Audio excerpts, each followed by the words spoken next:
Very, very good morning to all my dear friends. Good morning, good morning, good morning. Please बैठे.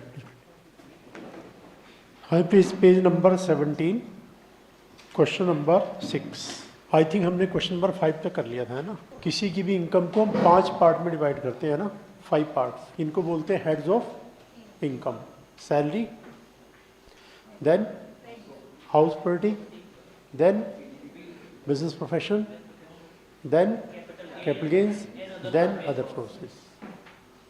फिर इन सबकी income का total कर लेते हैं. Total is called gross total income. ठीक है, total is called gross total income. फिर इसमें से कुछ कंसेशंस माइनस करते हैं. कंसेशंस का क्या नाम था? डिडक्शंस अंडर चैप्टर 6A कह लो या सेक्शन 80C से 80U कह लो, एक ही बात है. फिर ये लेस करने के बाद जो फिगर आएगी उसे क्या बोलते हैं? Total income. It is called total income. वो टैक्स किस पे निकलेगा? टोटल इनकम पे. फिर इसको 10 के मल्टीपल में हम राउंड ऑफ कर लेते हैं. अगर 10 के मल्टीपल में राउंड ऑफ ना हो तो फिर टैक्स निकालते हैं. तो जो स्लैब लगेंगे फर्स्ट 4 लाख पे कितना? फर्स्ट 3 लाख पे कितना? नील. और नेक्स्ट 4 लाख पे कितना? नेक्स्ट 3 लाख पे, नेक्स्ट 3 पे,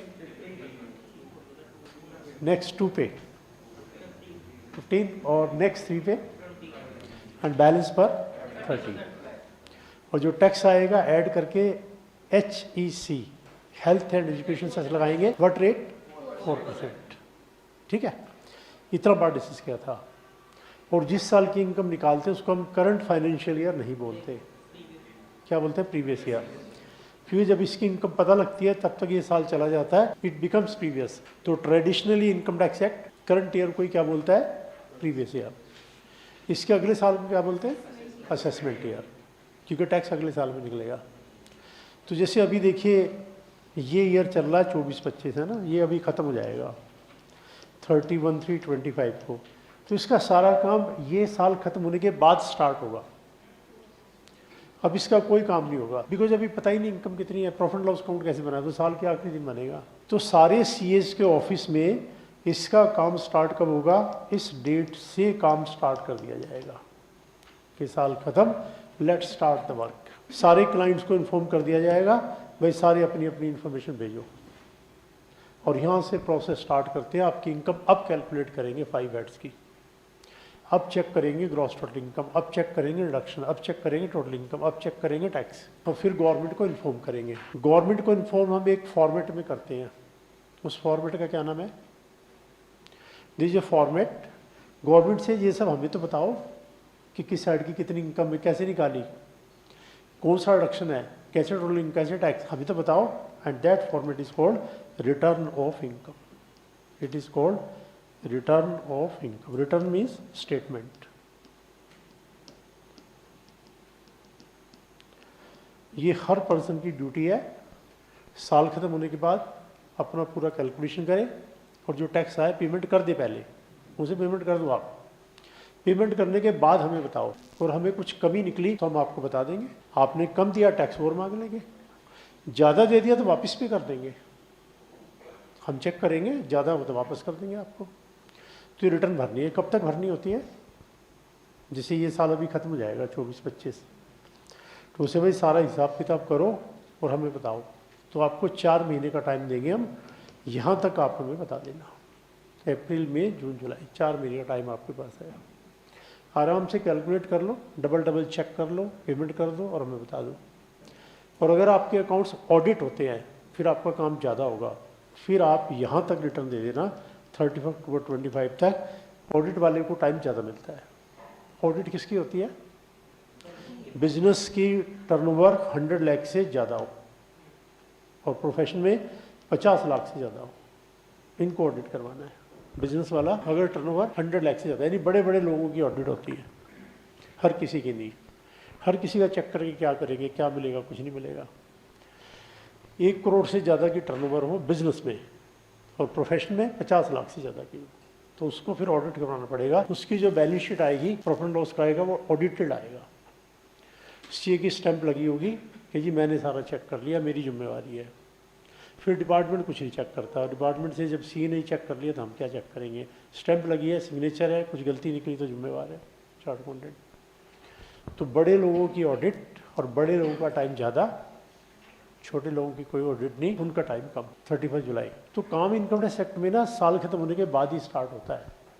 जब तक ये साल खत्म नहीं हो जाए कुछ नहीं कर सकते। Let it become previous, then we will start the work. इसीलिए करंट फाइनेंशियल ईयर का नाम इनकम टैक्स एक्ट ने क्या लिख दिया? Previous year. और अगला साल क्या कहलाएगा? Assessment year. क्योंकि इनकम निकालना, टैक्स निकालना, इस सारे प्रोसेस का नाम क्या है? असेसमेंट। तो असेसमेंट ईयर में सारा काम किया जाएगा। ठीक है, तो what is return of income थोड़ा सा मैंने बता दिया, आगे बाद में पूरा चैप्टर है इसका, पूरे चैप्टर में बहुत बातें आएंगी। ऑडिट का मैंने थोड़ा सा बता दिया, बाद में पूरा सेक्शन आएगा 444AB। This section contains the audit provisions. इसमें डिटेल में आएगा सारा, ऑडिट की बात बाद में आएगी, तो मैं रफली अभी ऐसे बता रहा हूँ आपको।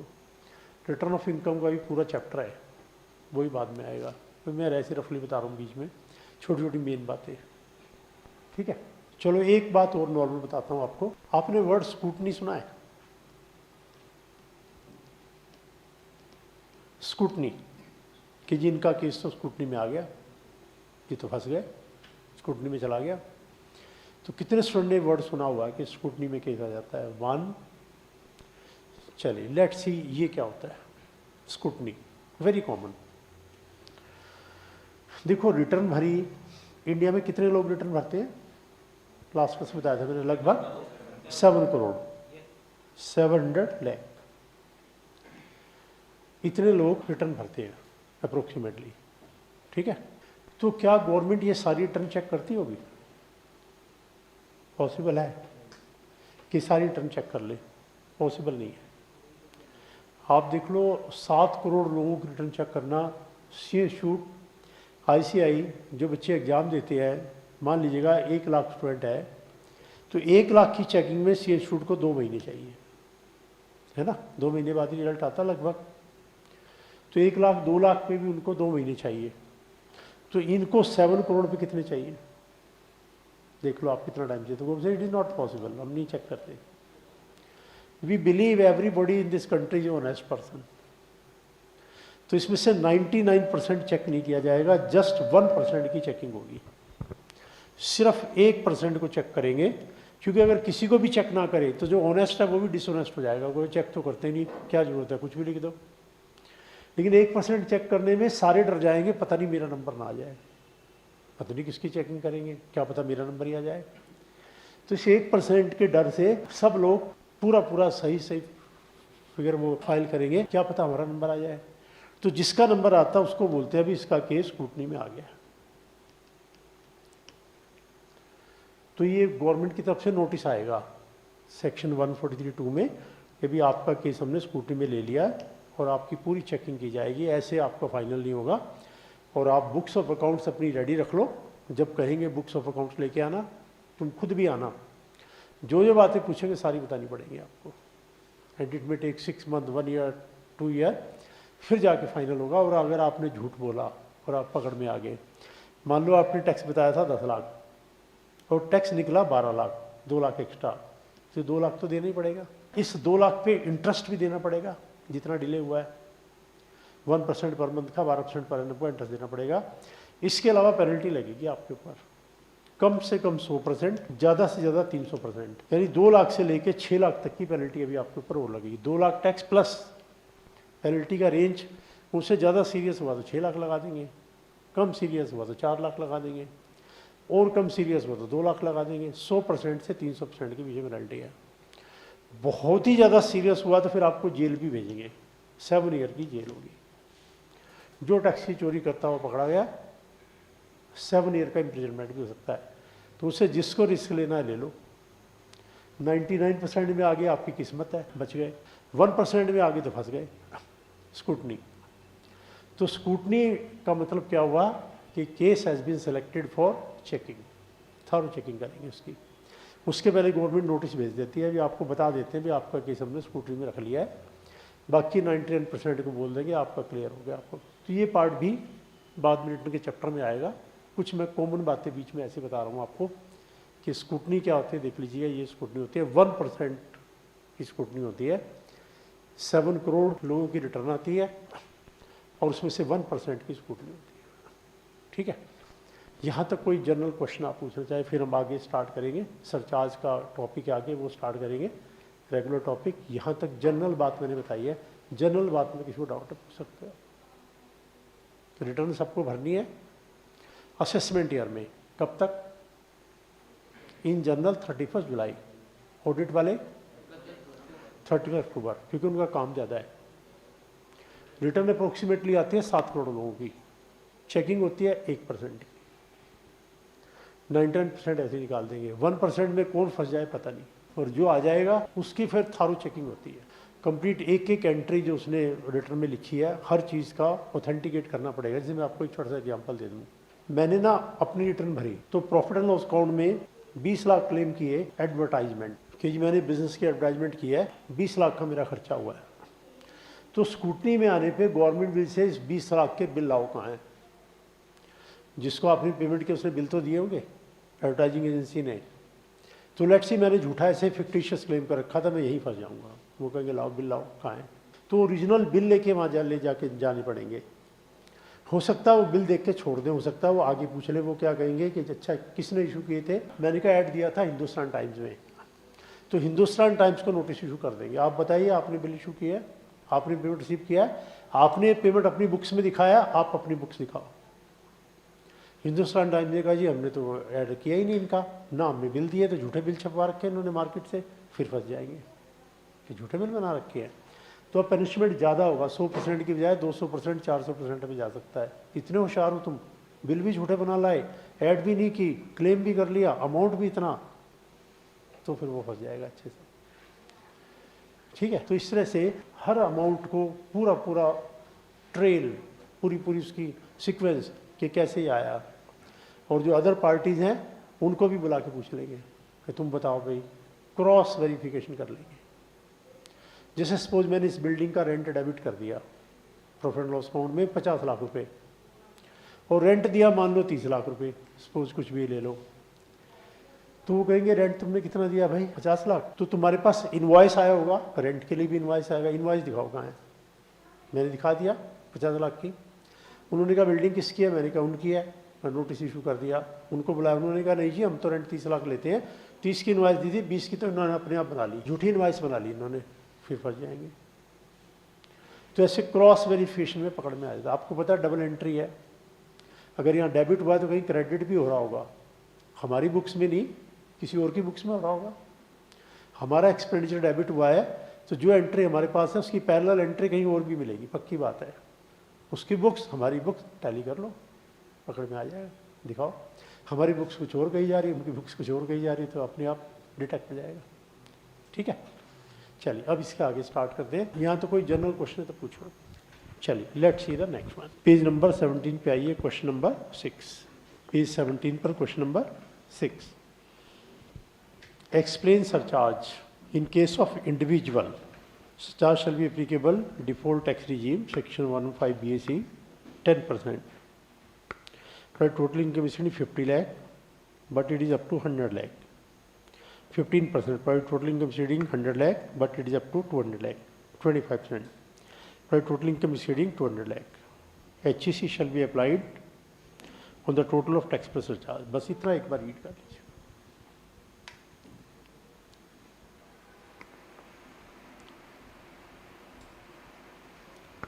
देखो अब ये पार्ट क्या है। एक पर्सन की इनकम है 60 लाख, तो पहले तो इस पे टैक्स निकाल लेना स्लैब रेट पे, जैसे लास्ट क्लास में निकाला था, निकल जाएगा ना। तो गवर्नमेंट से लास्ट क्लास में तो हमने कहा था भी टैक्स निकाल लो, टैक्स के ऊपर 4% क्या दे दो HEC, लेकिन नहीं, आपका डिफरेंट रहेगा, आपकी इनकम बहुत ज़्यादा है। तो अगर 50 लाख से ज़्यादा है तो जो टैक्स हम निकालेंगे उसके ऊपर एक टैक्स और लगेगा जिसका नाम है सरचार्ज। जितना ये टैक्स है इसका 10% कैलकुलेट करके यहाँ लिख के दोनों को ऐड कर लेंगे, पहले टैक्स निकल जाएगा, उसका 10% सरचार्ज उसमें और ऐड कर लेना। ठीक है, जो ये टोटल आएगा उसके ऊपर HEC लगेगा 4%, यानी टैक्स फिर सरचार्ज को ऐड कर लो, फिर टोटल के ऊपर HEC। तो इस पर्सन ने कहा व्हाट इज़ दिस, भाई 60 लाख में एक बार टैक्स ले लो, ये क्या कर रहे हो आप। मुझसे देखो HEC का तो हमने पहले बता दिया, ये पैसा कहाँ जाएगा, हेल्थ एंड एजुकेशन। क्योंकि हेल्थ में इंडिया बहुत पीछे है, जिस टाइप की फैसिलिटीज़ गवर्नमेंट हॉस्पिटल्स में होनी चाहिए नहीं है, और जिस टाइप के गवर्नमेंट स्कूल्स होने चाहिए नहीं है। वो कैसे होंगे, जब पब्लिक पैसा देगी तो स्टैंडर्ड बढ़ेगा, नहीं तो स्टैंडर्ड कैसे बढ़ेगा। तो मुझे हम क्या करें बताओ। गवर्नमेंट स्कूलों की हालत ख़राब है और हॉस्पिटल्स की हालत ख़राब है। देयर आर मैनी कंट्रीज़, वो कह रहे हैं प्राइवेट की ज़रूरत ही नहीं, आप गवर्नमेंट में आओ ना सीधा, हम आपको एक्सीलेंट फैसिलिटी देंगे, ज़रूरत ही नहीं, हमारी जिम्मेवारी है, हम आपको प्रोवाइड करेंगे। There are many countries in the world, but India do not stand anywhere. Reason is कि एक तो हमारी पॉपुलेशन बहुत ज़्यादा है। देखो पॉपुलेशन वाइज चेक करें, अमेरिका की पॉपुलेशन कितनी है, जस्ट 32 करोड़, 32 करोड़। रशिया की कितनी है, जस्ट 15 करोड़। फ्रांस की कितनी है, जस्ट 6 करोड़। जर्मनी की कितनी है, जस्ट 6 करोड़। ऑस्ट्रेलिया की कितनी है, लेस देन 3 करोड़। कनाडा की कितनी है, लेस देन 3 करोड़। हमारी कितनी है, सारी दुनिया एक तरफ, इंडिया एक तरफ। देख लो आपके सामने एरिया, जिस एरिया में ये लोग रहते हैं, अमेरिका का एरिया इंडिया से कम 6-7 गुना ज़्यादा है, रशिया का 10 गुना ज़्यादा है, और कनाडा का 7-8 गुना ज़्यादा है, ऑस्ट्रेलिया का 5-6 गुना ज़्यादा है। जगह तो रहने के लिए इतनी सी है और पॉपुलेशन इतनी सारी है। तो बताइए कैसे डेवलपमेंट होगा, हम कभी डेवलप कर ही नहीं सकते, पॉसिबल ही नहीं है। एरिया हमारे पास सबसे कम है, पॉपुलेशन सबसे ज़्यादा है। वहाँ पे एक बंदे के हिस्से में आएगा, मान लो ये पूरा कमरा है तो एक बंदे के हिस्से में आएगा, और हमारा पॉपुलेशन के हिसाब से चेक करें तो हर बंदे के हिस्से में इतना ही आएगा जितनी चेयर है, इतना हिस्सा आएगा। तो जब उतना हिस्सा आएगा तो उसके रिसोर्सेज भी उसके हैं, उसमें ज़मीन के नीचे जो कुछ भी है उसका है, और सारे रिसोर्सेज ज़मीन के नीचे है। कोई मैटर ले लो ज़मीन के नीचे है, पेट्रोल की बात कर लो ज़मीन के नीचे है, पानी की बात कर लो ज़मीन के नीचे है। भगवान ने सारा खजाना ज़मीन के नीचे दिया है, हर चीज़ अवेलेबल है। ग्रेनाइट चाहिए, पत्थर चाहिए लगाने के लिए, सारी वैरायटी ज़मीन के नीचे है। जितने भी घरों में टॉप क्लास पत्थर लगे हुए हैं आप चेक कर लो, सब ज़मीन के नीचे से निकले हैं। तो भगवान ने ज़मीन के ऊपर इंसान को बना दिया और ज़मीन के नीचे उसकी ज़रूरत की सारी चीज़ें छुपा दी कि भाई तू निकालता है, ऐसे माल के ख़त्म नहीं हुआ, नीचे इतना कुछ है। तो एनीवे HEC की तो बात ही होगी। अब आ जाओ सरचार्ज की। गवर्नमेंट से जब ये बताओ भाई कहीं पे अगर फ्लड आ जाए, अर्थक्वेक आ जाए, नेचुरल कैलेमिटी हो, इतना पैसा खर्च होगा, गवर्नमेंट के पास कहाँ से आएगा, हमारे पास तो है नहीं। मान लो अर्थक्वेक आ जाए, सारी बिल्डिंगें टूट जाएंगी, इतने लोग नीचे दब जाएंगे, उन लोगों को निकालना है, इलाज करवाना है, दोबारा से पूरा पूरा शहर बसाना है, पॉसिबल नहीं। तो गवर्नमेंट से ये पैसा सरचार्ज का हम रिजर्व में रखेंगे, एक तरह का प्रोविज़न करके रखेंगे, तब इसको यूज़ करेंगे। या किसी कंट्री से हमारी बैटल हो जाए तब ये काम है। तो ये रिजर्व मनी है जिसको गवर्नमेंट रिजर्व में रखेगी, प्रोविज़न करके रखेगी, ज़रूरत पड़ने पर इसको इस्तेमाल करेगी। लगेगा कैसे, लगेगा ऐसे। अब मैं आपको इलस्ट्रेशन दिखाता हूँ कैसे लगाना है। इलस्ट्रेशन देखो, illustration number 2। Mister X's total income 50 lakh. देखो 50 लाख पे नहीं लगेगा, 50 लाख पे नहीं लगाना। अगर 50 लाख से ज़्यादा है तो लगाना है।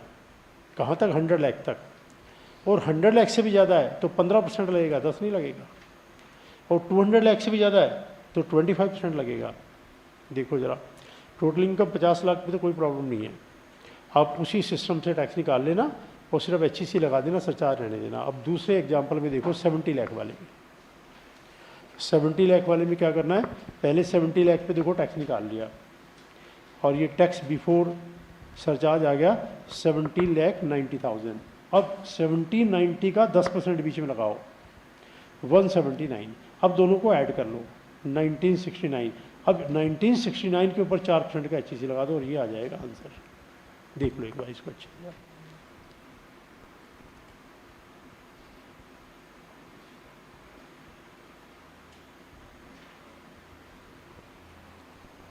और अगर यही फिगर 100 लाख से ज़्यादा हो तो देखो एग्जाम्पल जो है ना, फोर्थ पार्ट देखिए इसका, फोर्थ 200 लाख। अब 100 से तो ज़्यादा ही है तो 15% लगेगा, और 200 से भी ज़्यादा हो तो 25 लगेगा। यानी जितनी ज़्यादा इनकम उतना ज़्यादा सरचार्ज।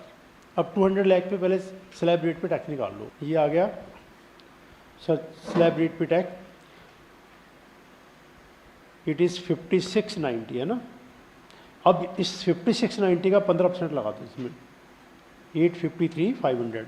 अब इसको ऐड कर लो, 6543,500। अब इसके ऊपर 4% का HEC लगा दो, ये आ जाएगा। ऐसे अगर 200 लाख से ज़्यादा 25% लगा देना, ठीक है। तो जैसे ये इलस्ट्रेशन सॉल्व कर रखा है, ऐसे भी मैं आपको डिटेल करवाता हूँ, आप खुद सॉल्व करके देख लेना। पहले इसको चेक कर लो, किसी को डाउट है तो पूछिए।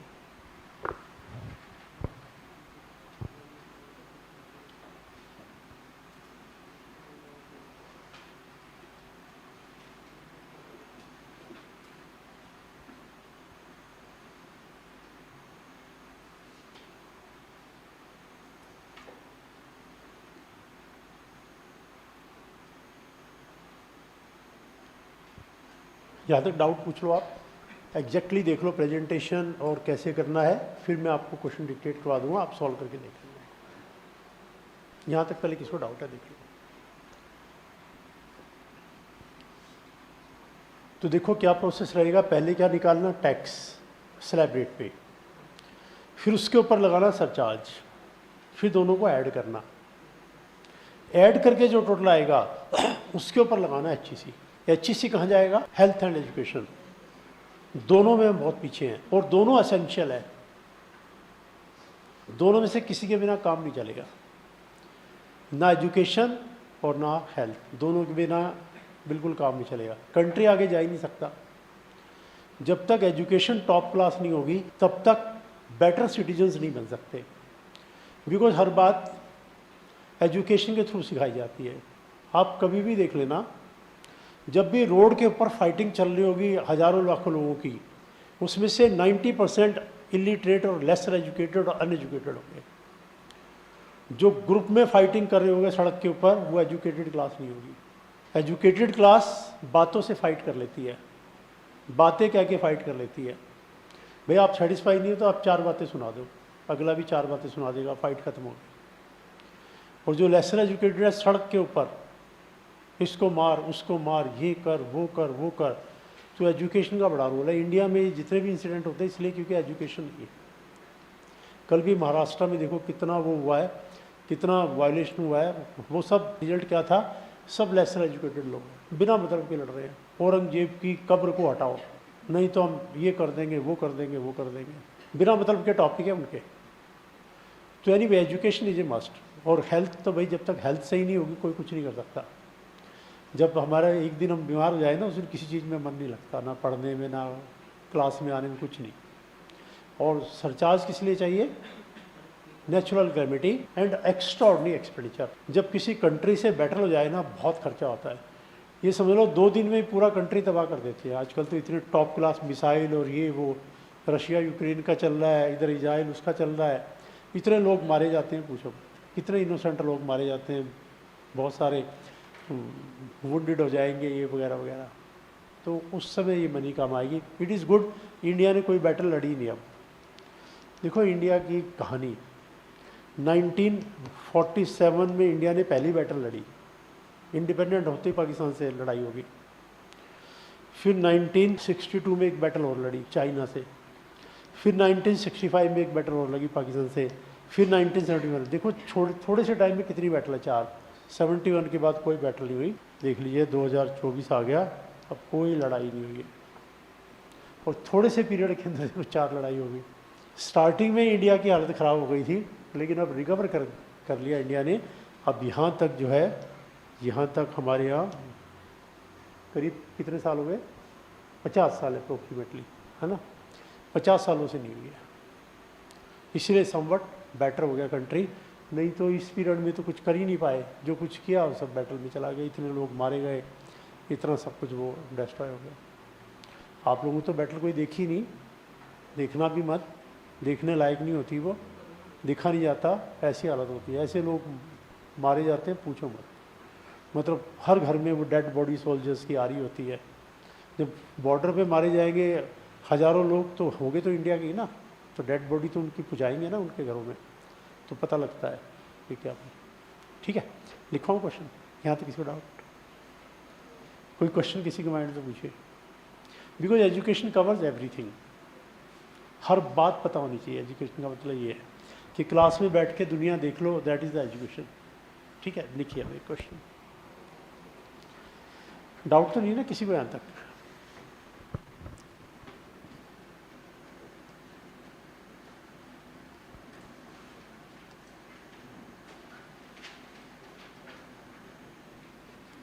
Mr. X has total income rupees 71 lakh. Mr. Y has total income rupees 120 lakh. Mr. Z has total income rupees 250 lakhs. Compute tax liability. Assessment year कौन सा है हमारा? हमारे एग्जाम के लिए असेसमेंट ईयर कौन सा फिक्स है? 25, 26। प्रीवियस ईयर कौन सा है? 24, 25। असेसमेंट ईयर कौन सा? 25, 26। चाहे मैं लिख दूँ प्रीवियस ईयर 24, 25, वो भी एक ही बात है, या असेसमेंट ईयर 25, 26 एक ही बात है। करेक्ट। अब सॉल्व कर लीजिएगा, बुक ओपन कर लेना, जैसे वहाँ सॉल्व किया था बिल्कुल वहाँ से कॉपी कर करके सॉल्व कर लो। फर्स्ट क्वेश्चन बुक का ओपन करके एक एक स्टेप को मिला मिला के करना, उससे प्रेजेंटेशन थोड़ा अच्छा हो जाएगा।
हाँ जी बताइए, इतने पार्ट तक करेक्ट है?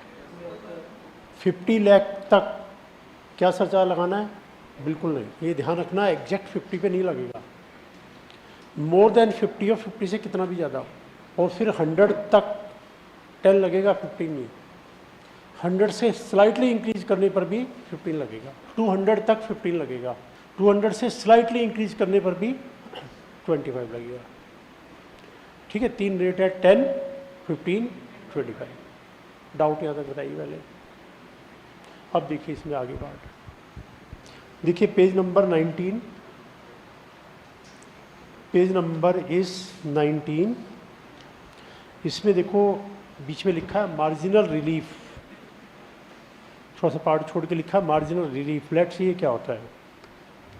If there is marginal increase in income over 50 lakh, 100 lakh, 200 lakh, surcharge etc. applicable on entire amount of income tax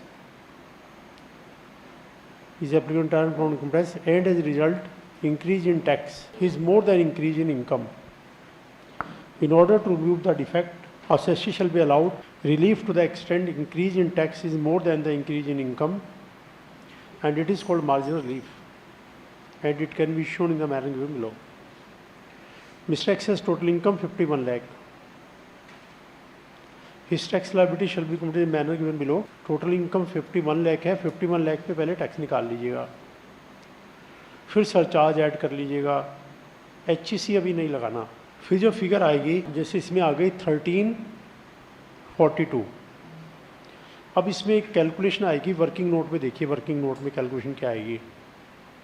51 lakh का टैक्स हमें पता है, सरचार्ज लगा के इट इज़ 1342।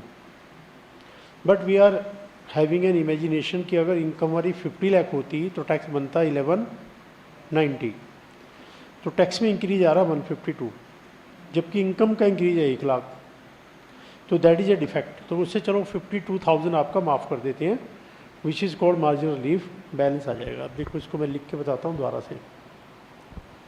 देखो 2 फ्रेंड है, एक एक्स एक वाई, इसकी इनकम है 50 लाख, इसकी इनकम है 51 लाख, 1 लाख का इनकम का फ़र्क है। इसका टैक्स स्लैब रेट पे ये लिखा हुआ है यहाँ पे, इट इज़ 11,90,000, स्लैब रेट पे इतना आएगा, और इसका सरचार्ज नहीं लगेगा, 50 लाख का सरचार्ज नहीं लगता। इसका 51 लाख का टैक्स आ रहा है 12,20,000, लेकिन इसका सरचार्ज लगेगा 122, एंड टोटल इज 1342। ठीक है, 13,42,000, करेक्ट इतना पार्ट। अब इन दोनों ने कंपैरिजन किया, HEC अभी छोड़ दो, HEC ना इधर लगा ना इधर लगा। कंपैरिजन किया, एक्स ने कहा वाई को, देख तेरी इनकम उससे ज़्यादा है 1 लाख रुपया, तो वाई ने कहा मेरा टैक्स भी तुझसे ज़्यादा है, कितना ज़्यादा बताना। दोनों का डिफरेंस ये लिखा हुआ है 152। तो आप बताओ, आपको इसमें कुछ डिफेक्ट नज़र आ रहा है? इनकम ज़्यादा है 1 लाख और टैक्स ज़्यादा है 152। वो कह रहे हैं इनकम तो 1 लाख ज़्यादा है और टैक्स गवर्नमेंट मुझसे 152 मांग रही है, फ़ायदा क्या हुआ इस इनकम का? वो तो जिसने मुझे दिया लाभ वापस कराता हूँ, उसको इनकम 1 लाख वापस कर दूंगा तो मेरा 152 बचेगा। यानी टैक्स का अमाउंट कभी भी इनकम से ज़्यादा नहीं हो सकता। Tax is always certain percentage of income. Certain कितना भाई? 10%, 20%, 30%, ये थोड़ा होगा। Tax is more than 100% of income. Bring your entire income and bring something more from your house. तो देखो गलत है कि नहीं है? तो उससे हाँ गलत तो है, लेकिन ये हमेशा गलत नहीं रहेगा। जब ये मार्जिनल इंक्रीज होगा, थोड़ा सा इंक्रीज होगा, ये डिफेक्ट तभी आता है। क्यों आता है? देखो इनकम इंक्रीज हुई है 1 लाख, सरचार्ज हमने सारे टैक्स के ऊपर लगा दिया। या तो लॉ में ये कर दें कि भाई जो अमाउंट इनकम का ज़्यादा है 1 लाख, इसके टैक्स पे सरचार्ज लगेगा तो ठीक हो जाएगा। गवर्नमेंट से अगर 50 से ज़्यादा हुआ तो सारा जो अमाउंट है टैक्स का, सारे अमाउंट पे सरचार्ज लग जाएगा, पूरे अमाउंट पे। स्लाइटली भी अगर ज़्यादा हुआ तो दैट इज़ अ डिफेक्ट। तो इसको कैसे ठीक करें? गवर्नमेंट कैन से भाई जितनी इनकम बढ़ी है उसके टैक्स पे साल लगेगा, बट गवर्नमेंट से नहीं, ऐसे ठीक नहीं करेंगे, हमारे पास ठीक करने का और भी तरीका है। तो हमने कहा बताओ क्या तरीका है? गवर्नमेंट से दोनों का डिफरेंस ले लो, कितना? 52,000, इतना टैक्स आपका माफ़ कर दिया जाएगा, बैलेंस आपको टैक्स देना पड़ेगा। तो बैलेंस कितना रह जाएगा? इट विल बी 12,90,000, यानी जितना ये टैक्स इनकम के अमाउंट से ज़्यादा है उतना हम छोड़ देंगे। तो एक तरह से पूरी इनकम टैक्स में जाएगी, हमेशा नहीं, जब स्लाइट इंक्रीज आएगा डिफेक्ट तभी आएगा, उसके बाद ये डिफेक्ट खत्म हो जाता है।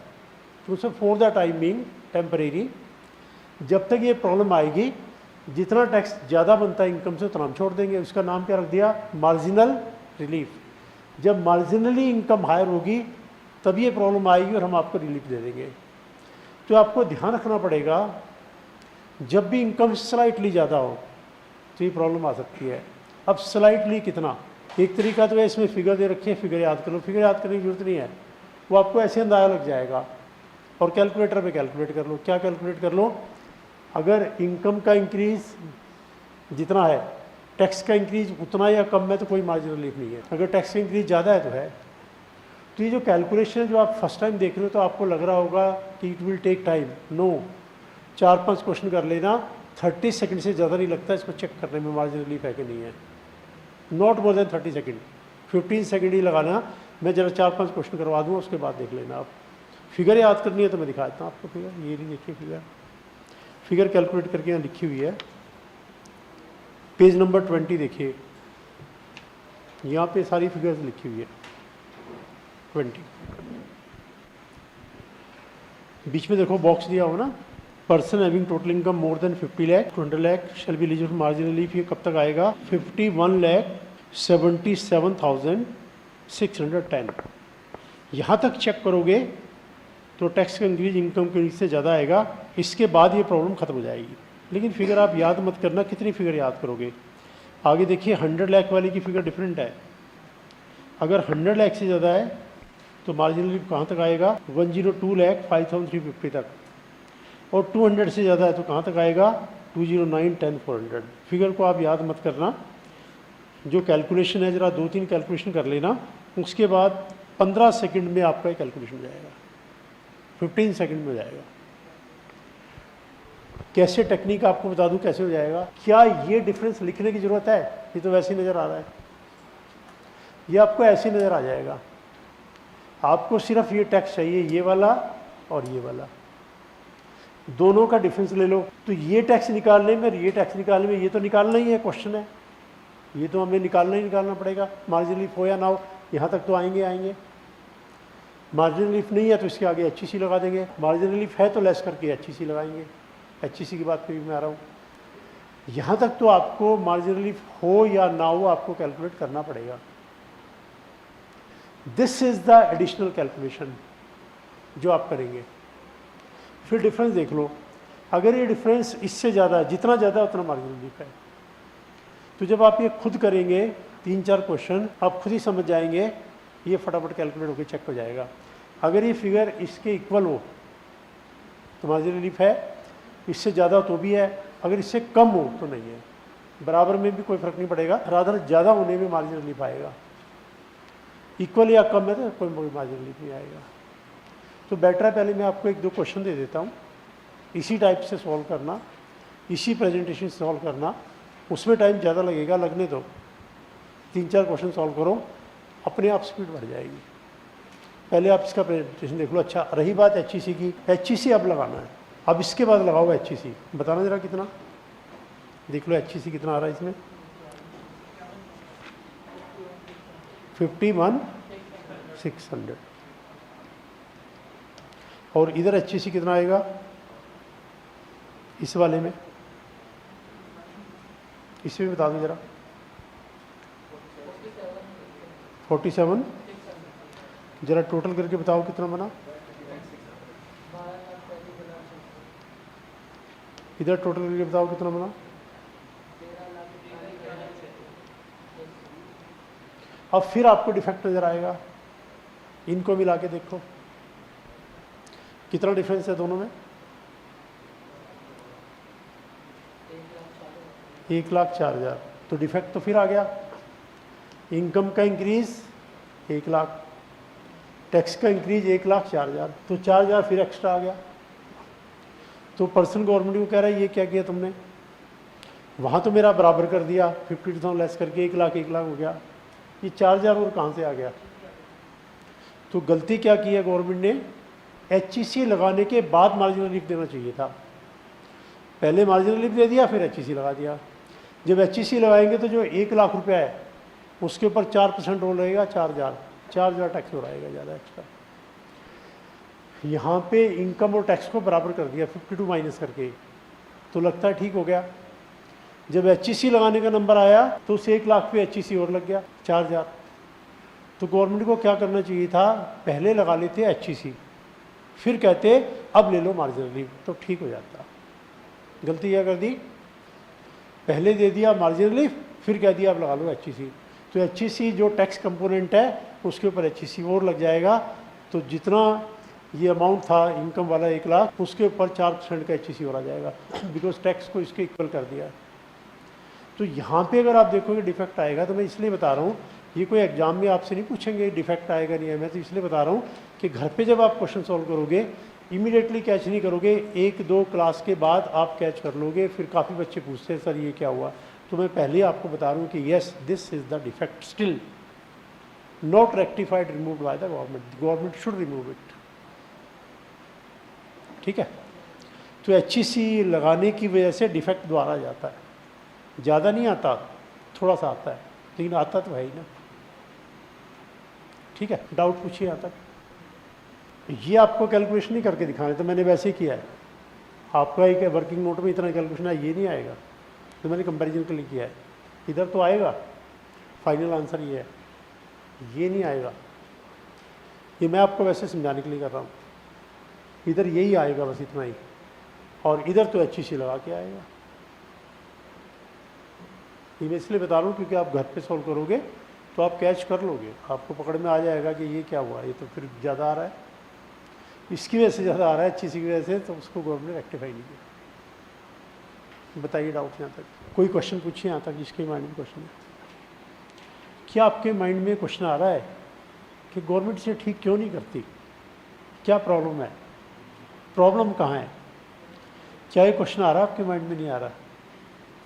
या हमने क्या लेना, गवर्नमेंट जो करती है करने दो, हमें क्या लेना, हम क्यों पूछें, हम क्यों समझें, हमने क्या लेना है? तो बताइए क्या क्वेश्चन आ रहा है नहीं आ रहा माइंड में? भाई गलती है, मान लो मैं कोई गलती कर रहा हूँ और आपको साफ नज़र आ रही है, तो नेचुरली आप पूछोगे कि सर आप ये गलती क्यों कर रहे हो? मैं या तो कारण बता दो या इसको ठीक कर दो। ना कारण बता रहे हो ना ठीक कर रहे हो, तो इसका कारण आप जानना चाहते हो कि नहीं जानना चाहते? बिकॉज ये गलती एक नहीं है, ये तो ऐसे 100, 150, 200 हैं। मैं हर 2 क्लास के बाद बता दूंगा that is a mistake, that is a mistake, that is a mistake. तो लंबी कहानी है, तो मैं आपको ब्रीफली बता देता हूँ कि ऐसा क्यों, फिर आगे आपको ये प्रॉब्लम नहीं आएगी, आप समझ आओगे वही कारण होगा जो ये वाला कारण है। देखिए फाइनेंस मिनिस्टर है, ठीक है, तो लोगों ने ये कहा कि देयर आर पीपल जिनकी इनकम 500 करोड़ है फिर भी टैक्स नहीं देते, इनको पकड़ने के लिए आप क्या कर रहे हो? तो फाइनेंस मिनिस्टर ने सारे एक्सपर्ट्स की मीटिंग बुलाई, इस पे लंबा डिस्कशन चला कि इनको कैसे पकड़े। तो बीच में से एक पर्सन और बोला कि जी एक प्रॉब्लम और भी है, वो वाली प्रॉब्लम ये है कि इस तरह की सिचुएशन में 4,000 रुपये टैक्स ज़्यादा आता है। तो आप मुझे बताओ फाइनेंस मिनिस्टर का रिप्लाई क्या होगा? फाइनेंस मिनिस्टर भी से हम 500 करोड़ को लेके वरीड हैं, हमें 500 करोड़ का समझ नहीं आया, तुम बीच में कहाँ से आ गए 4,000 रुपये लेके, क्या हो गया जरा सा अमाउंट है, लीव इट। तो it's a very very small matter, petty matter for the finance minister, because ये लोग पकड़ में नहीं आते। मैं आपको बता दूंगा 500 करोड़ कहाँ से आता है, 1000 करोड़ कहाँ से आता है, 1 रुपये का टैक्स नहीं देते और पकड़ में नहीं आते, और गवर्नमेंट कुछ नहीं कर सकती इनका। तो उनकी चिंता ये वाली है, ये उनकी चिंता नहीं है, ये हमारी चिंता है। तो they say this is nothing petty matter, क्या जरा सा ज़्यादा क्या जरा सा कम, कितना फ़र्क पड़ जाएगा, ठीक है रहने दो, जैसे है वैसे रहने दो। तो जितने भी आगे मैटर आएंगे जो इग्नोर्ड हैं वो यही है, और जो इग्नोर्ड नहीं है वो ये हैं। गवर्नमेंट कांट इग्नोर, सारा कंसंट्रेशन गवर्नमेंट का, सारी मशीनरी इनमें लगी हुई है। और ये मैं आपको धीरे धीरे बता दूंगा कैसे आता है और ये लोग क्या करते हैं और कैसे गवर्नमेंट का लॉस करते हैं, किस तरह की एक्टिविटी चलाते हैं ये लोग, और कितना डेट्रीमेंटल है कंट्री के लिए, कितना खतरनाक है। इनको पकड़ना, नहीं पकड़ेंगे तो क्या होगा। जैसे एक छोटा सा एग्जाम्पल मैं ऐड कर दूँ। एक पर्सन है, वो कहता है भाई किसी का भी मर्डर करवा लो, 10 करोड़ दे दो मुझे, सुपारी सिस्टम है ना। तो 10 करोड़ वो किस में लेगा, कैश में लेगा। क्या वो इनकम टैक्स देगा इसके ऊपर? नहीं देगा। जो देगा तो वो कहेंगे कहाँ से आई इनकम, कैसे बताएगा मर्डर किया था, करेक्ट। जैसे दाऊद इब्राहिम था, अब ये 1000 करोड़ रुपए इन्होंने इकट्ठा कर लिया और टैक्स 1 रुपये का नहीं। अगर गवर्नमेंट इनको पकड़ ले तो एक तो मर्डर क्राइम बंद हो जाएगा कि पकड़ में आ जाएंगे, ऊपर से टैक्स आ जाएगा, तो और सोसाइटी से क्राइम खत्म हो जाएगा। अगर ये लोग पकड़ में आना शुरू हो जाएंगे तो सब लोग इसके साथ ही सब अलर्ट हो जाएंगे, कोई फ़ायदा नहीं भाई, हम तो ये सब करेंगे, गवर्नमेंट पकड़ लेगी, साथ में तो मर्डर की पनिशमेंट मिलेगी, साथ में इसकी मिलेगी। तो they are having constant meetings के इनको कैसे पकड़ा जाए, क्या किया जाए। तो उसमें ये इशू, इस तरह के इशू कहीं पर भी आते ही नहीं, ध्यान ही नहीं जाता। कोई बोले तो इग्नोर कर देते हैं कि ये क्या मैटर है, आप क्या बोल रहे हो, लीव इट। तो मैटर ये है। अब मैं आपको दाऊद इब्राहिम वाली बात बताता हूँ। वो पर्सन क्या करता था, ये पैसा आ गया, ठीक है 2000 करोड़, अब वो इससे मूवी बनाएगा, एक्टर तेरा 10 करोड़ 20 करोड़ कैश में मिलेगा, 1 नंबर पे नहीं। अब एक्टर को 10 करोड़ कैश में मिलेगा तो एक्टर भी टैक्स नहीं देगा, क्योंकि उसका 2 नंबर में रिकॉर्ड में आया ही नहीं। अपने से 2 नंबर उधर चल पड़ा। हीरोइन तुम्हें इतना मिलेगा, डायरेक्टर तुझे इतना मिलेगा, तुझे इतना मिलेगा, तुझे इतना मिलेगा। सारी फिल्म इंडस्ट्री इनकी मुट्ठी में थी, सारे लोग इनके चक्कर काटते थे, भाई मुझे हीरो ले लो तुम्हारी मूवी के अंदर, मुझे हीरो ले लो। सारे बॉलीवुड को ये कंट्रोल करता था, सबका सल्यूट यहाँ लगता था। और जो मानता नहीं था बाकी सबको बोल देते थे इसको मूवी मत लेना, हमसे 20 करोड़ वैसे ले लो, नहीं इसको मूवी नहीं देनी। सारे बॉलीवुड को ये कंट्रोल करता था 92 के अंदर। अब जब मूवी बन गई, लोगों ने टिकट खरीदा, टिकट का पैसा गया अकाउंट में, सारा 1 नंबर बन गया। इसको बोलते हैं मनी लॉन्ड्रिंग, कि 2 नंबर को 1 नंबर में कन्वर्ट कर लो, पता भी नहीं लगेगा, और क्राइम का पैसा भी जेन्युइन कर लो, मनी लॉन्ड्रिंग। और गवर्नमेंट ने मनी लॉन्ड्रिंग को लेके एक्ट बनाया हुआ है, और मनी लॉन्ड्रिंग के पीछे ये गवर्नमेंट पड़ी हुई है। इतने छापे मारते हैं, हर रोज़ 10-15 छापे जरूर मारते हैं कि मनी लॉन्ड्रिंग वाले किसी को नहीं छोड़ेंगे हम इस कंट्री के अंदर। सबकी क्लीनिंग में लगे हुए हैं, और पता नहीं कितने हज़ारों लोग इन्होंने ऑलरेडी पकड़ दिए हैं, सब जेलों में उठा के बंद कर रखे हैं। उनकी लॉ बना दिया, जो भी आपकी प्रॉपर्टी है गवर्नमेंट की हो जाएगी 100%, टैक्स की बात नहीं है, everything now is of the government. आपकी लैंड, बिल्डिंग, ये वो सारे एसेट ले लेंगे, सबको कॉन्फिस्केट कर लेंगे, गवर्नमेंट का हो जाएगा। तो गवर्नमेंट की वरीज ये है। इसलिए छोटे मोटे तो आप समझ जाना, जहाँ भी मैं कहूँ आप ये देख लेना, छोटा मोटा ही आस्पेक्ट होगा, कुछ ज़्यादा बड़ा नहीं होगा। ऐसा ही होगा 500 रुपये वाला, 1000 वाला, 5000 वाला, 7000 वाला। तो government is not at all bother about this. ठीक हो जाए तो क्या फ़र्क पड़ता, ना हो। लेकिन ये सोसाइटी को स्पाइल करने वाला सिस्टम ये है। अब देखो ना, यूपी में कितने लोगों के एनकाउंटर कर दिए, कम से कम 1000 लोगों को जान से मार चुके हैं, वो सब यही थे। वरना ये सोसाइटी में 10,000 लोगों को मार देते, उन 1000 को नहीं मारते तो ये इनोसेंट 10,000 को मारते, और 10,000 लोगों की किडनैपिंग करते। भाई किसी के भी बच्चे को उठा लो, फादर के पास जो भी कुछ है सारा दे देगा वो। कोई सिंपल सिस्टम है कि जी आपका बच्चा हमारी कस्टडी में है, और आपके पास मालूम है हमें 100 करोड़ है, 50 करोड़ में दे दो, वो कहेगा ले लो जी। तो इसको रोकना देखो ज़्यादा ज़रूरी है। ये इससे क्या फ़र्क पड़ जाएगा, 4000 5000, उसको उन्होंने रोक दिया। यूपी के अंदर तो टोटली उन्होंने ख़त्म कर दिया इसको, कोई किडनैपिंग, कोई मर्डर, कुछ नहीं, एब्सोल्युटली फिनिश कर दिया उसको। तो government should be like this, कि इन लोगों को फिनिश कर दिया जाए। और ये इनकम टैक्स के 2-4-5 हज़ार के मैटर तो होते हैं। ठीक है, अब एक क्वेश्चन मैं आपको लिखवा देता हूँ, बिल्कुल इसी तरह का सॉल्व करके देंगे। कोई डाउट है तो पूछो आप, बिल्कुल यहाँ से देख देख के सॉल्व कर लेना।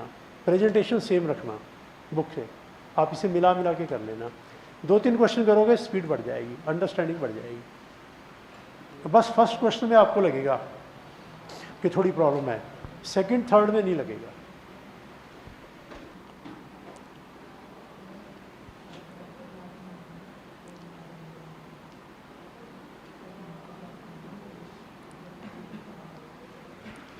Mr. X has total income rupees 51,20,000. Mr. Y has total income rupees 101,50,000. 101,50,000.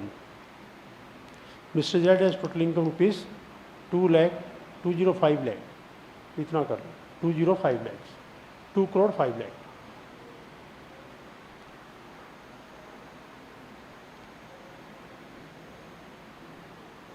ठीक है, 2 crore 5 lakh या 205 lakh एक ही बात है। ये 101,50,000, ये 51,20,000। ठीक है, हो जाएगा ना। दोबारा लिख दो 205 lakhs।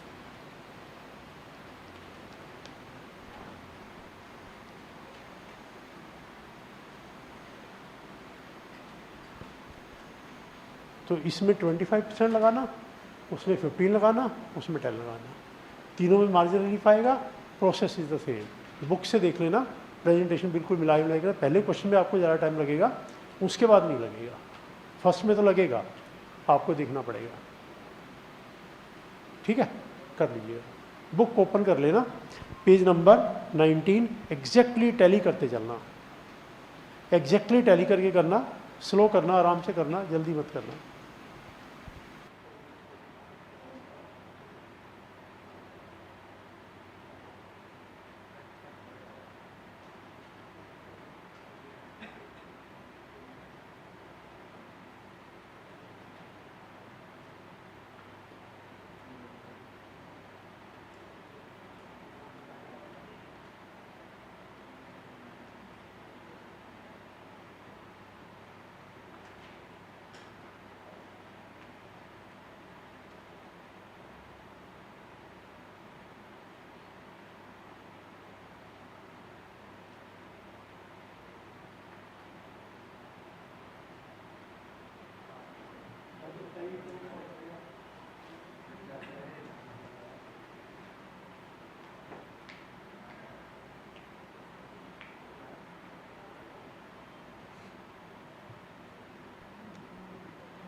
मतलब एक ही सेंटेंस है, टैक्स का इंक्रीज कभी भी इनकम के इंक्रीज से ज़्यादा नहीं हो सकता, इम्पॉसिबल। भाई सारी इनकम ले लो और क्या करोगे? गवर्नमेंट का सारी इनकम दो और पैसा घर से लाओ, तो बंदा कहेगा जिसने मुझे इनकम दी है मैं उसको ना वापस कराऊँ, मुझे चाहिए ही नहीं इनकम। जितनी इनकम है उसका आप 10%, 20%, मैक्सिमम 30% टैक्स ले लो बात। यहाँ क्या हो रहा है, इनकम में जितना इंक्रीज है टैक्स उससे भी ज़्यादा। तो इसको गवर्नमेंट को ठीक करना चाहिए। जो ये ठीक किया ये भी कोई तरीका ठीक नहीं है, ये भी गलत तरीके से ठीक किया है। सही तरीका यही है कि जितनी आपकी इनकम 50 लाख को क्रॉस किया उसका जो टैक्स है उसके ऊपर सरचार्ज लगेगा। ऐसे जब 100 क्रॉस करेगी तो 100 से जितना ज़्यादा हुआ है उसके ऊपर सरचार्ज करना लगेगा तो सही हो जाएगा। लेकिन उन्होंने ऐसे नहीं किया, बिकॉज गवर्नमेंट के लिए और बड़े बड़े इश्यूज़ हैं, इधर वो ध्यान ही नहीं देते। वो कहते ठीक है जो हो गया, कोई फ़र्क नहीं पड़ता, और बड़े बड़े इश्यूज़ बहुत हैं।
हाँ प्लीज़ अब बताइए डाउट्स, यहाँ तक डाउट्स बताइए। अब सरचार्ज का मीनिंग क्लियर हो गया, मार्जिनल रिलीफ की बात क्लियर हो गई।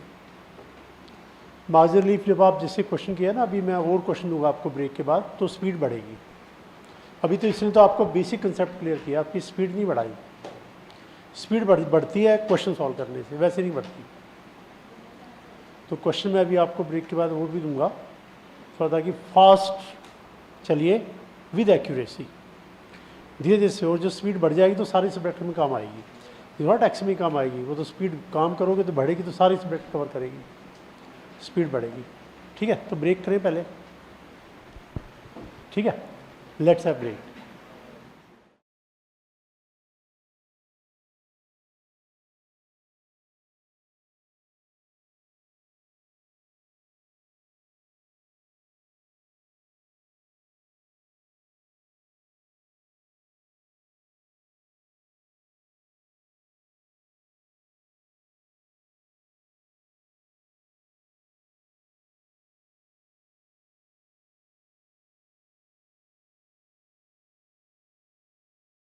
हाँ जी बताइए, आगे करवा दूं कि क्वेश्चन और दे दूं?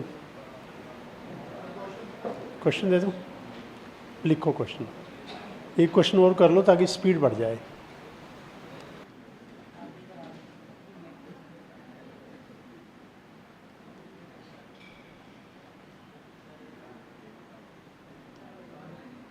Mister X's total income 50,49,226. Mr. Y has total income rupees 101,29,729. Mr. Z has total income rupees 207,28,961. ठीक है, तीनों में टैक्स कैलकुलेट कर लो। Compute tax liability.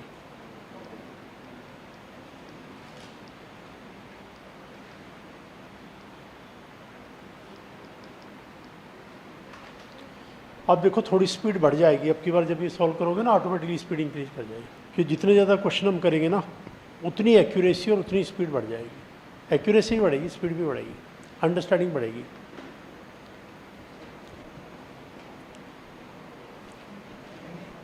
$50,49,226, 101,29,729, 207,28,961। ठीक है, तो टोटल इनकम को पहले 10 के मल्टीपल्स में राउंड ऑफ कर लेना, फिर निकालना टैक्स। 10 के मल्टीपल में राउंड ऑफ करके फिर टैक्स निकालना।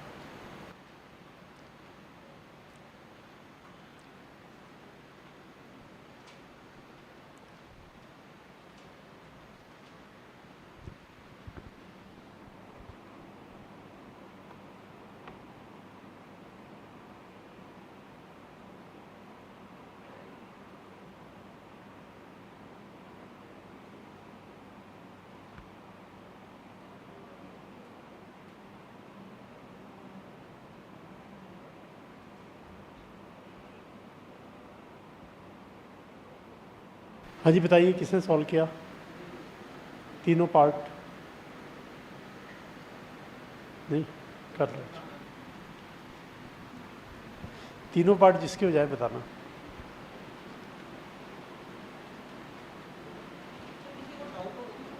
हाँ पूछो।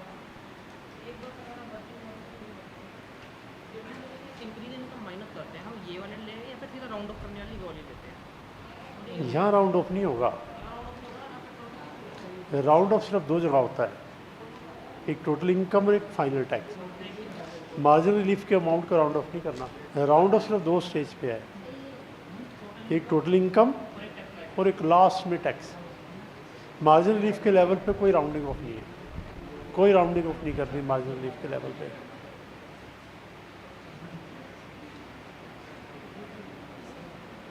हो गया?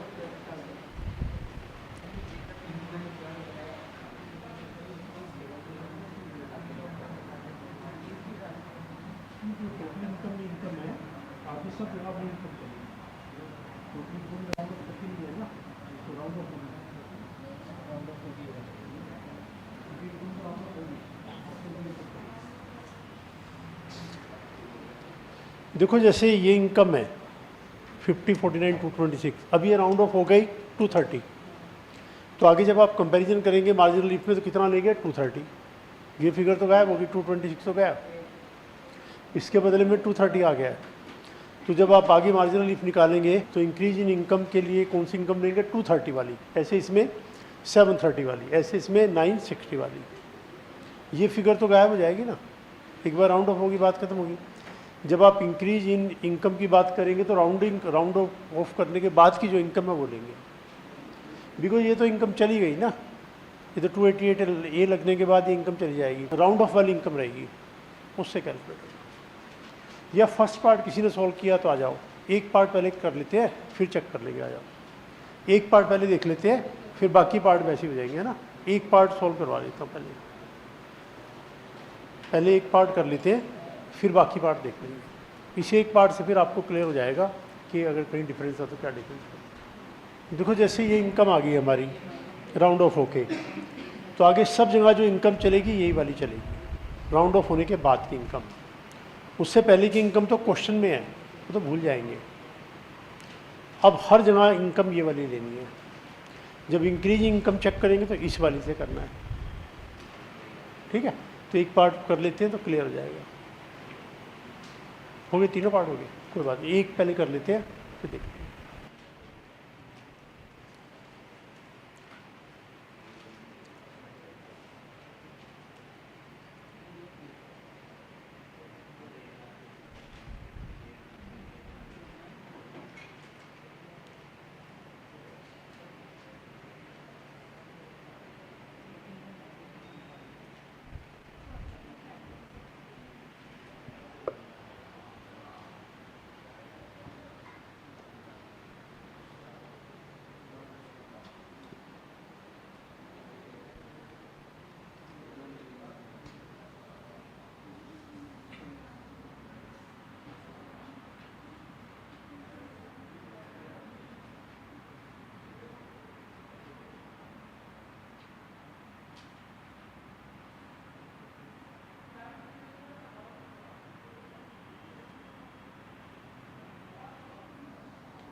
अब जैसे देखिए ये वाला अमाउंट है, इसको राउंड ऑफ नहीं करना है। राउंड ऑफ जाके लास्ट में फाइनल टैक्स होगा। मान लो यहाँ राउंड ऑफ करेंगे तो गलत है, कोई राउंड ऑफ नहीं करना, बीच में कोई राउंड ऑफ नहीं होगा, एंड में जाके HEC लगने के बाद फिर राउंड ऑफ होगा। ये ऐसे ही दिखाना आपको, 90 पैसा पैसा नहीं है।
देखिए इनकम 230 वाली लेनी है, बिल्कुल ठीक है, ऐसे लेना है 230 वाली।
हाँ प्लीज़ बताइए, इज दैट राइट? इसमें डाउट जिसका पूछिए, इसमें किसी को डाउट है बोलिए, इसमें किसको डाउट है बोलिए बोलिए। बिल्कुल वैसे ही दोनों पार्ट और सॉल्व हो जाएंगे एग्जैक्टली। इसमें किसी को भी डाउट है बोलिए। राउंड ऑफ हम देखो यहाँ जाके करेंगे, यहाँ वाले पार्ट में बीच में कोई राउंडिंग ऑफ नहीं है। सबसे पहले टोटल इनकम को राउंड ऑफ कर लेंगे, फिर ये, बीच में कोई राउंडिंग ऑफ नहीं है। ठीक है, डाउट बोलिए। अब बताइए बच्चे दो पार्ट कौन करेगा? आ जाओ, किसको डाउट तो नहीं यहाँ तक? डाउट है तो बोलिए, किसी को डाउट है तो नहीं? ऊपर वाले पार्ट में किसको डाउट हो, इसमें डाउट हो किसी को? यहाँ तक के पार्ट में किसको डाउट है बोलिए। किसका? दोनों कर दो, है आपके पास? दोनों कर देना। ये सबका कॉपी हो गया, किसी को कॉपी करना कर लीजिए, कोई जल्दी नहीं है हमें। किसी का कोई पार्ट कॉपी नहीं हुआ तो कर लो।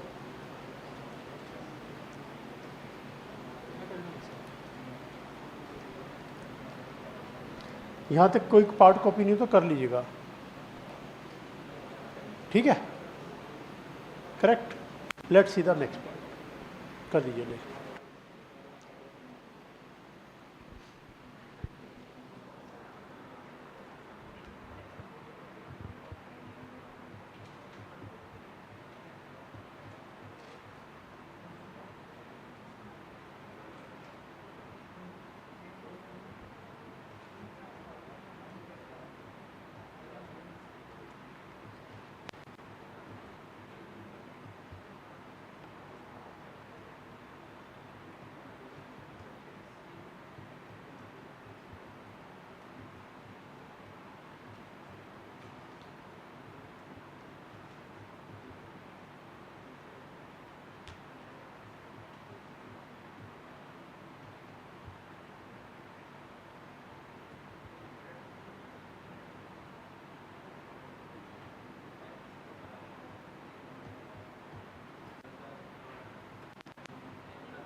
हाँ प्लीज़, अब बताइए डाउट्स यहाँ तक।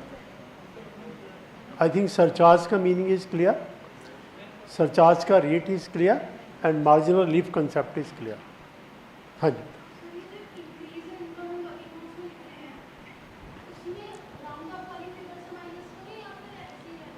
मार्जिनल लीफ में देखो, जो मार्जिनल लीफ में हम कैलकुलेट करते हैं इंक्रीज इन इनकम, इसकी बात कर रहे हो? जो राउंड ऑफ करके फिगर आई है उससे कंपैरिजन करना है, बिकॉज वो जो फिगर थी ना बिना राउंड ऑफ वाली, तो क्वेश्चन में थी, हमारे आंसर में वो है ही नहीं। हमारे आंसर में जो राउंड ऑफ करके फिगर है वही है। जब हम इंक्रीज इन इनकम निकालेंगे तो राउंड ऑफ वाली लेनी है, बिना राउंड ऑफ वाली नहीं लेनी। तो तीनों क्वेश्चन में आई थिंक हमने राउंड ऑफ वाली ली होगी। हाँ ठीक है, राउंड ऑफ वाली लेनी। और देखो डाउट्स, ठीक है, और डाउट देखो यहाँ तक। तो अब नेक्स्ट कंसेप्ट आएगा रिबेट का, वो अगली क्लास में स्टार्ट करेंगे। जरा मैं इसमें बता देता हूँ कितना पार्ट आप और कर लेना क्वेश्चंस वगैरह होमवर्क के लिए। देखो पेज नंबर 19 हमारा पूरा हो गया, 19 पेज नंबर 20 पे आइए। 20 पे देखो, पेज नंबर 20 पे जो क्वेश्चन नंबर 7 है वो तो नेक्स्ट क्लास में स्टार्ट करेंगे। 87A रिबेट का कंसेप्ट, जो आपने 12 लाख वाली बात सुनी थी ना, जो अभी बजट आया है, वो इसी से कनेक्टेड है। तो यहाँ मैं आपको जो 12 लाख वाले नया पार्ट आया वो भी बता दूंगा मैं आपको। जो नए बजट में 12 लाख की बात है हमारे लिए एप्लीकेबल नहीं है, लेकिन वो है क्या वो मैं आपको यहाँ बताऊंगा। इस साल के लिए वो 7 लाख है, इस 7 को इंक्रीज करके 12 लाख किया है। तो इस 7 वाला पार्ट सिलेबस में है। What is that 7 part, what is that rebate part, what is the impact, पूरा डिटेल में डिस्कस करेंगे अगली क्लास में। साथ साथ मैं बता दूंगा कि 7 से 12 होने से क्या फ़र्क पड़ेगा सब्सिक्वेंट ईयर से। तो रिबेट का पार्ट है वो 7 to 12। और आप अभी करेंगे problem number, practice problem number 2। Practice problem 2 में कितने पार्ट है? 10 पार्ट। ये 10 के 10 पार्ट घर पे ट्राई कर लेना, रजिस्टर में सॉल्व करना, रीडिंग मत लेना पीछे से। रजिस्टर में सॉल्व करके फिर बाद में पीछे से मिला लेना, क्योंकि रीड करने से ना बेनिफिट नहीं होता। बेनिफिट तभी होता है जब आप खुद सॉल्व करेंगे। रजिस्टर में पूरा सॉल्व करना, फिर पीछे से मिलाना कि क्या गलती है, फिर वो गलती कभी दोबारा नहीं होगी, ये बात पक्की है। गलती इन जनरल एक ही बार होती है, दूसरी बार नहीं होती। जो एक बार गलती की पकड़ ली, बात खत्म होगी, है ना। तो रिबेट का कंसेप्ट हम नेक्स्ट क्लास में स्टार्ट करेंगे। आज इतना करते हैं, ठीक है। Okay, thank you.